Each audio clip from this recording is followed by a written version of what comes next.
आज का हमारा टॉपिक रहेगा the mayor of castor bridge, जिसको लिखा है थॉमस हार्डी ने।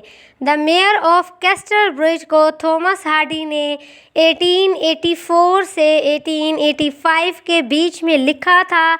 इस नावल को 1886 में पब्लिश किया गया। हिस्ट्री ऑफ इंग्लिश लिटरेचर का एक क्लासिक नावल है। हमारे पास क्लासिक एग्जाम्पल है लिटरेचर का, जिसके अंदर हमें डिफरेंट थीम्स, डिफरेंट आइडियाज़ को कन्वे किया जाता है सिंबलिज्म के ज़रिए से।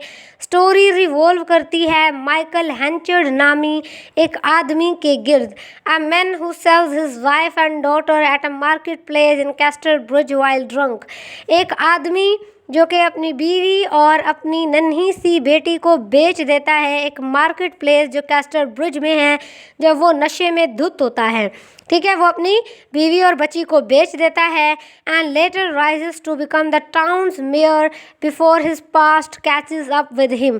और जैसे ही अगली सुबह उठता है, उसे बहुत ज़्यादा जो है ना वो रिग्रेट होता है, पछतावा होता है कि ये मैंने क्या किया। लेकिन तब क्या होता है कि उसकी जो बीवी है और बच्ची है वो उससे बहुत दूर जा चुके होते हैं।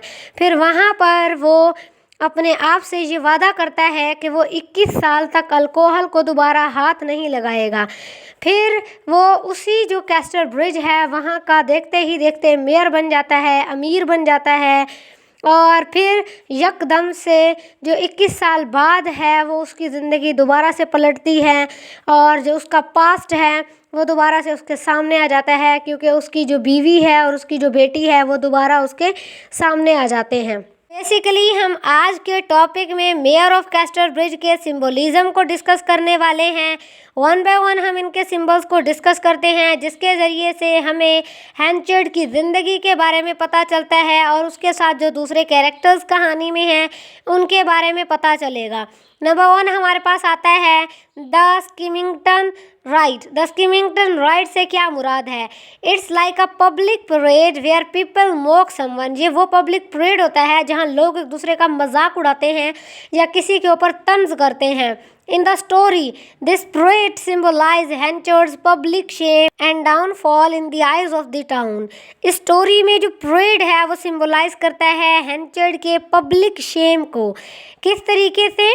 क्योंकि जो हेंचर्ड है वो उस कैस्टर ब्रिज का मेयर होता है, वो काफ़ी ज़्यादा रिस्पेक्टेबल मैन होता है, वो काफ़ी ज़्यादा जो है ना ऑनरेबल मैन होता है। लोग उसकी इज़्ज़त करते हैं, रिस्पेक्ट करते हैं। लेकिन जैसे ही लोगों को उसके पास्ट के बारे में पता चलता है और जैसे ही वो जो भी चीज़ें कर रहा होता है वो उसमें नाकाम होता है फारफरे की वजह से, तो उसकी जितनी भी रिस्पेक्ट होती है लोगों की नज़रों में वो ख़त्म हो जाती है। वो सारों की जो तवज्जो होती है वो फारफरे की तरफ चली जाती है। यहीं पे जो हेंचर्ड है वो पब्लिक शेम की जो है ना वो नज़र में आ जाता है। क्यों? क्योंकि उसने जब जो है ना दूसरी औरत से चक्कर चलाया और उसके जो ख़त हैं वो सबके सामने आए, तो इस वजह से जो लोग हैं वो हेंचर्ड पर थू थू करने लगे। इसकी वजह से जो हेंचर्ड है ना उसके पास पैसा रहा, ना उसके पास दौलत रही और ना ही उसके पास जो है ना वो इज़्ज़त रही। ये जो स्कीमिंगटन राइड है ये सिंबलाइज करता है हेंचर्ड के पब्लिक शेम और उसके डाउनफॉल को in the eyes of the town. Number 2 हमारे पास आता है the furmity. This is a hot drink with alcohol that Henchard sells. ये वो हॉट ड्रिंक है अल्कोहल के साथ जो हेंचर्ड बेचता है। The furmity represent Henchard's weakness and problem with alcohol. अब फॉर्मिटी किस चीज़ को सिंबलाइज करता है? ये सिंबलाइज करता है हेंचर्ड के उस वीकनेस को जो अल्कोहल के साथ होता है, क्योंकि जैसे ही वो शराब पीता है तो वो उस शराब के नशे में धुत हो जाता है और सब कुछ भूल बैठता है और ऐसे ऐसे काम करता है जिसके बाद उसको उस पर रिग्रेट होता है, which leads to many of his troubles, जो उसको बहुत ज़्यादा जो है ना ट्रबल्स की तरफ लेकर जाते हैं, प्रॉब्लम्स की तरफ लेकर जाते हैं, जिसका दी एंड सिर्फ और सिर्फ रिग्रेट होता है। नंबर 3 पर हमारे पास आता है हेंचर्ड्स वॉच। हेंचर्ड्स वॉच से क्या मुराद है? Henchard's watch is something valuable he sells for money. Henchard का जो वॉच है वो एक ऐसी चीज़ है, एक ऐसी कीमती चीज़ है जिसको वो अपने जो है ना ज़रूरत के लिए बेच देता है, क्योंकि उसे पैसों की ज़रूरत होती है। This action symbolize Henchard impulsiveness and how he sometimes sacrifices important things for immediate needs और डिज़ायर्स। ये सिंबलाइज करता है उसका, ये जो अपने वाच को बेचना है, ये सिंबलाइज करता है हैंचर्ड के इम्पल्सिवनेस को, कि वो कितनी ज़्यादा जल्दी में होता है हर काम को करने में, क्योंकि उसे जो है ना वो चीज़ उसी वक्त चाहिए होती है, किसी भी सूरत में, किसी भी हाल में, किसी भी शक्ल में। तो वो क्या करता है, वो अपनी बहुत ज़्यादा जो जान से प्यारी चीज़ें हैं उनको भी बेचने से जो है ना पीछे नहीं हटता, उनको भी बेच देता है ताकि उसकी वो जो ज़रूरत है वो पूरी हो सके। नंबर 4 पर हमारे पास आता है the ring. The ring Henchard gives Susan symbolize their renewed commitment and marriage. वो रिंग जो हैंचर्ड सूजन को देता है वो सिंबलाइज करता है उस नए कमिटमेंट को और उस नए जो है ना वो प्रॉमिस को कि हैंचर्ड अब शादी करेगा सूजन से दोबारा। तो अब ये किस चीज़ को सिंबलाइज करता है कि उसने सूजन को धोखा दिया था। However it's also a reminder of the deception, कि इसने क्या किया था, धोखा दिया था, and dishonesty in their relationship, और उन दोनों का जो रिलेशनशिप है उसके बीच में जो है ना वो लॉयल्टी ख़त्म हो गई थी, ये डिसऑनेस्ट हो गया था, इसने अपनी वाइफ को बेच दिया था। अब ये इसने वापस से रीन्यू किया है उस प्रॉमिस को, उस कमिटमेंट को, ये दोबारा शादी करेंगे और दोबारा एक होंगे अपनी बेटी के लिए। नंबर 5 पर हमारे पास आता है the market place. The market place is where Henchard sells his wife and daughter. ये वो मार्केट प्लेस की बात हो रही है जहाँ पर हैंचर्ड ने अपनी बीवी और अपनी बेटी को बेचा था। It symbolize Henchard materialistic view of relationships and his willingness to treat people as commodities। यानी क्या है, ये सिंबलाइज करता है हैंचर्ड के उस मटेरियलिस्टिक व्यू को। ये एक ऐसा आदमी है जिसके लिए रिश्तों की कोई कदर नहीं है, जिसके लिए लोगों की जो फीलिंग्स हैं, इमोशंस हैं, उनकी कोई कदर नहीं है। ये अपनी ज़रूरत को पूरी करने के लिए कुछ भी कर सकता है, यहाँ तक कि अपनी बीवी और अपनी बेटी को भी बेच सकता है। ये लोगों को ट्रीट करता है एज कमोडिटीज़, के जिनके ज़रिए से ये अपनी ज़रूरत को पूरी कर सकता है। इसे अपनी वैल्यूज़ की कोई कदर नहीं है, इसे लोगों की फीलिंग्स की कोई कदर नहीं है, अपने से जुड़े रिश्तों का कोई एहसास नहीं है। नंबर 6 पर हमारे पास आता है weather and seasons. Throughout the story the changing weather and season reflect the characters, emotions and situations. पूरी स्टोरी में जो हमें वेदर दिखाया गया है, सीजन्स दिखाए गए हैं, ठीक है, कि वो किस तरीके से बदल रहे हैं, ये सिंबलाइज करते हैं उन कैरेक्टर्स के इमोशंस को, उनके सिचुएशंस को, कि किस तरीके से उनकी जो लाइफ है, उनकी जो ज़िंदगियां हैं वो भी बदल रही हैं, उनके इमोशंस जो है ना वो चेंज हो रहे हैं।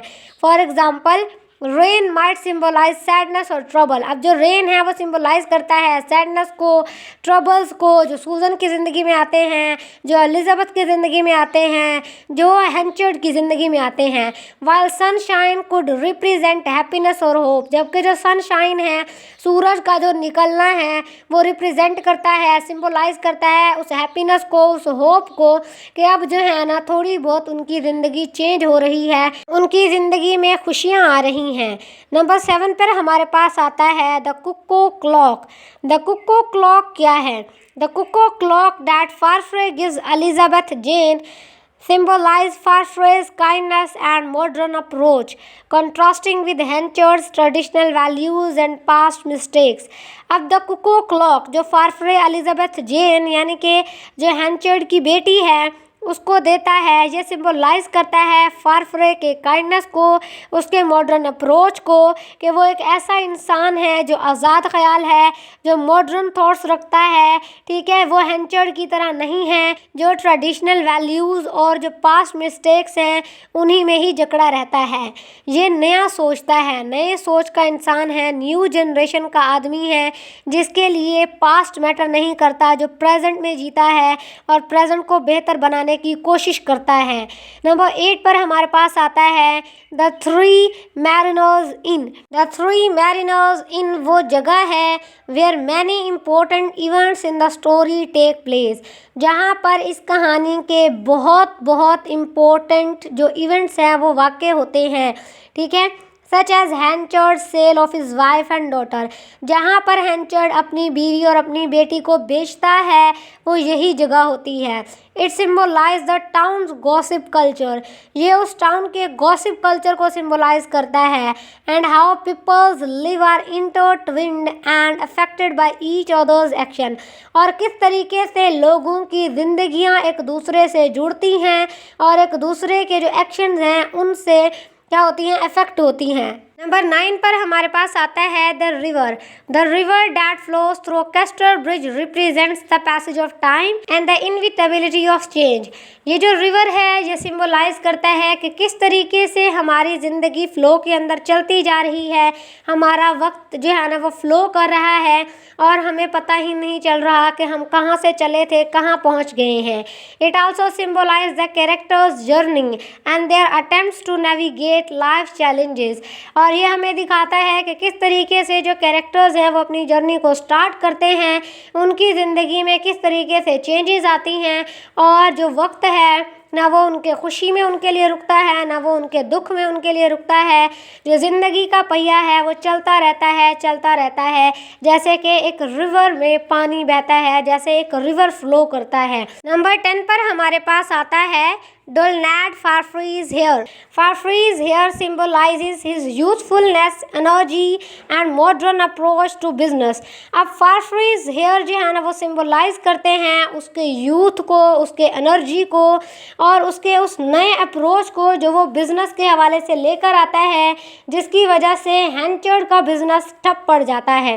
It contrasts with Henchard's aging appearance and traditional values, highlighting the generational gap between them.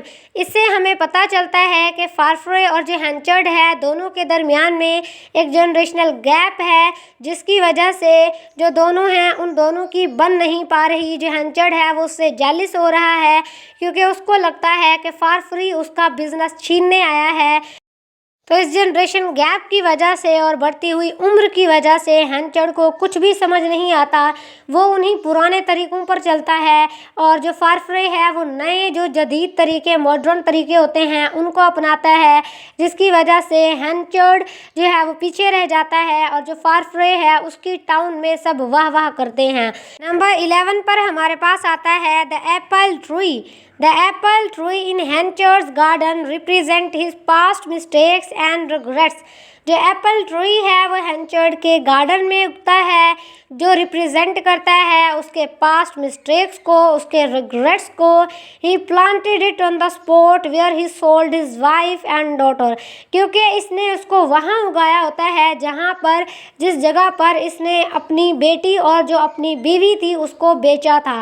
And it serves as a constant reminder of his action, जो इसको 21 सालों तक याद दिलाता रहता है कि इसने क्या हरकत की थी। नंबर 12 और लास्ट हमारे पास है एबल विटल। एबल विटल एक माइनर कैरेक्टर है इस कहानी में जो रिप्रेजेंट करता है इनोसेंस एंड गुडनेस को। His tragic death highlights the consequences of Henchard's action and serves as a warning against selfishness and pride, जिसकी डेथ हाईलाइट करती है हैंचर्ड के एक्शंस के उन कॉन्सिक्वेंसेस को जिसकी वजह से ये मरता है। ये वार्निंग होता है हैंचर्ड के लिए कि वो अपने सेल्फिशनेस और प्राइड को छोड़ दे और इंसानों की कदर करना सीखे।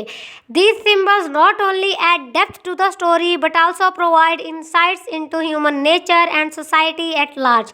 इन सिम्बल्स के ज़रिए से हमें ना सिर्फ कहानी की गहराई के बारे में पता चलता है बल्कि इंसानी ज़िंदगी और उसके जो सोसाइटी है उसके बारे में भी काफ़ी ज़्यादा इम्पोर्टेंट इन्फॉर्मेशन मिलती है। दे show however actions have consequences, ये दिखाता है कि हमारे वो एक्शंस जो हमने कॉन्शियस या अनकॉन्शियस में किए हुए होते हैं उनके क्या कॉन्सिक्वेंसेस निकलते हैं, उनकी वजह से हम किस तरीके के ट्रबल्स में पड़ सकते हैं। How our past shapes our present, कैसे हमारे पास्ट का इन्फ्लुएंस पड़ता है हमारे प्रेजेंट के ऊपर और उसकी शेप चेंज हो जाती है। यानी कि जो बीज हम बचपन में बोते हैं वही हमें जवानी में काटना पड़ता है, बुढ़ापे में काटना पड़ता है। And how we are all connected in ways we may not realise, और हम किस तरीके से एक दूसरे से कनेक्ट हैं हमें पता भी नहीं चलता कि हमारी कहानी कब जाकर किससे मिलेगी। The mayor of castor bridge remains a timeless classic because of its powerful themes. तो ये जो नॉवल है जो थॉमस हार्डी ने लिखा है the mayor of castor bridge, ये एक टाइमलेस क्लासिक एग्जाम्पल है लिटरेचर की, जो इसके पावरफुल थीम्स, मेमोरेबल कैरेक्टर्स और इसके रिच सिंबोलिज्म की वजह से आज भी रीडर्स को अपनी तरफ खींचती है। रीडर्स इसकी तरफ अट्रैक्ट होते हैं और जब इसको पढ़ते हैं तो इसकी दुनिया में खो जाते हैं और ख़ुद से इसको रिलेट करते हैं और इससे कुछ सीखते हैं।